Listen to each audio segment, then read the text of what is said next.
Hormones hormones hormones ये video series जब से शुरू हुई है मेरे मुंह से ये शब्द आप लोग न जाने कितनी बार सुन चुके हैं। लेकिन क्या ये हॉर्मोन सिर्फ औरतों को ही परेशान करते हैं? आदमियों का क्या?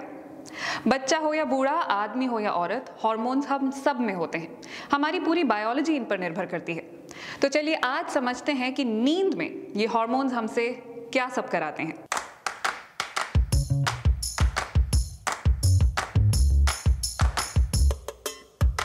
आपने कभी नोटिस किया है कि हमारे कंसंट्रेशन लेवल सुबह अलग और शाम को अलग होते हैं? ऑफिस की या कॉलेज की कोई रिपोर्ट बनानी हो तो कभी तो हम घंटों से लेकर बैठे रहते हैं लेकिन काम नहीं हो पाता, और कभी तो यूं झट से लिखी जाती है। इसकी वजह है हमारी बॉडी क्लॉक। क्यों कहते हैं कि सुबह उठकर योग करो, या क्यों कहा जाता है कि सुबह जल्दी उठकर पढ़ाई करो तो सब कुछ अच्छे से याद रहेगा? क्योंकि सूरज उगने से लेकर सूरज ढलने तक हमारे शरीर में अलग अलग तरह के हॉर्मोन्स निकलते हैं। कोई हमें अलर्ट बनाता है तो कोई थका देता है, कोई कहता है जागो जागो जागो सुबह हो गई, तो कोई कहता है अब सो जाओ रात हो गई। तो आइए समझते हैं कि नींद में रात को ये हॉर्मोन्स हमारे साथ क्या क्या सब करते हैं। सूरज जब ढलता है तो लाल और नारंगी रंग का प्रकाश हमारी आंखों में मौजूद रेटिना को एक्टिवेट कर देता है। इससे मेलेटोनिन की मात्रा बढ़ने लगती है। मेलेटोनिन वो हार्मोन है जिसके कारण हमें नींद आती है। दरअसल ये हमें थका देता है। हम कोई भी काम ठीक से करने की हालत में नहीं रहते। हमारी आंखें बंद होने लगती हैं। शरीर में हल्की सी कंपन उठने लगती है, जिससे दिमाग को ये संदेश जाता है कि अब सोने का वक्त आ गया है। दिमाग में हाई फ्रीक्वेंसी वेव्स की जगह लो फ्रीक्वेंसी वेव्स ले लेती हैं। हम पूरी तरह रिलैक्स हो जाते हैं। नींद में पहुंचने के बाद हमारे ग्रोथ हार्मोन एक्टिवेट हो जाते हैं। हमारा शरीर एक तरह की वर्कशॉप में पहुंच जाता है जहां उसकी मरम्मत का काम होता है। मांसपेशियां, त्वचा, बाल, चोटें, सबकी मरम्मत होती है। तो क्या आपको समझ आया कि बच्चे हमसे ज्यादा क्यों सोते हैं? बिल्कुल, हॉर्मोन्स की वजह से। उनमें ग्रोथ हार्मोन हमसे ज्यादा सक्रिय होता है। और हो भी क्यों ना, बच्चों को छोटे से बड़ा होना होता है। बच्चा जब पैदा होता है तब तो दिन भर सोता रहता है। शुरू में 16 घंटे की नींद चाहिए होती है, 16 से 14, 14 से 12, 12 से 10 हो जाता है। जब हम ठीक से नहीं सोते हैं तो हमारी आंखों के नीचे खड्डे पड़ने लगते हैं, है ना? क्यों? क्योंकि ग्रोथ हार्मोन को हमारी स्किन को ठीक से रिपेयर करने का पूरा टाइम नहीं मिला। इसी तरह से अगर ज्यादा ना सोएं तो बाल झड़ने लगते हैं, हम फ्रेश फील नहीं करते हैं। हमारा शरीर जो है वो किसी कंप्यूटर की तरह है। स्मार्टफोन, लैपटॉप, आप जो चाहें वो समझ लें, है तो सबके सब कंप्यूटर ही। और हमारा दिमाग जो है, ब्रेन जो है, वो इस कंप्यूटर का प्रोसेसर है। प्रोसेसर तेज चलेगा तो कंप्यूटर भी अच्छे से काम करेगा। जब आपका कंप्यूटर ठीक से काम नहीं करता है, हैंग होने लगता है, तो आप क्या करते हैं?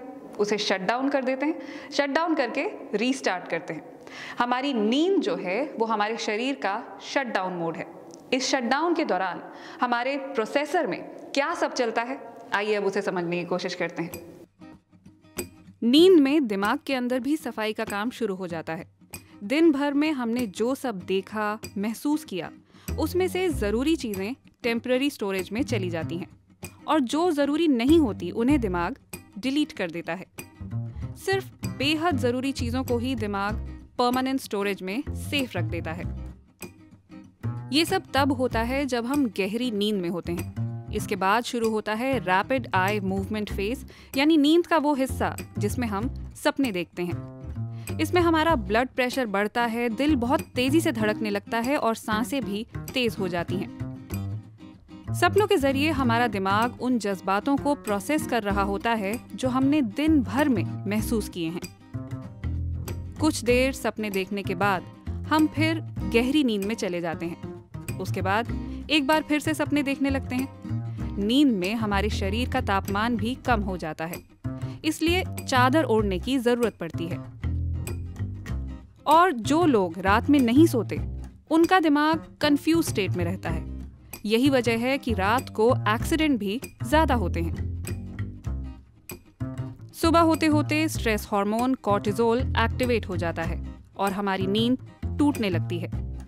कॉर्टिजोल ही हमें नींद से बाहर निकालने का काम करता है, लेकिन अलार्म बजते ही बिस्तर से बाहर नहीं निकलना चाहिए, क्योंकि दिमाग का हर हिस्सा एक साथ नहीं जगता है। इसलिए थोड़ा वक्त लेना चाहिए। हर नई सुबह के साथ हमारा प्रोसेसर फिर से रीस्टार्ट हो जाता है। पिछले कई हफ्तों से बहुत से लोग कमेंट सेक्शन में लिख रहे हैं कि वो नाइट फॉल के बारे में जानना चाहते हैं। इसे भी आप हार्मोन्स के जरिए समझ सकते हैं। ये ज़्यादातर टीनेजर्स में देखा जाता है क्योंकि प्यूबर्टी के दौरान शरीर में हार्मोन्स के लेवल अचानक से बढ़ने लगते हैं। मैंने आपको पीरियड्स वाले वीडियो में बताया था कि लड़कियों के साथ ऐसा होता है, उनके हार्मोन्स ऊपर नीचे हो रहे होते हैं। लड़कों के साथ भी ठीक ऐसा ही कुछ हो रहा होता है। मेडिसिन की भाषा में इसे नॉक्टर्नल एमिशन या फिर स्लीप ऑर्गेज्म कहा जाता है।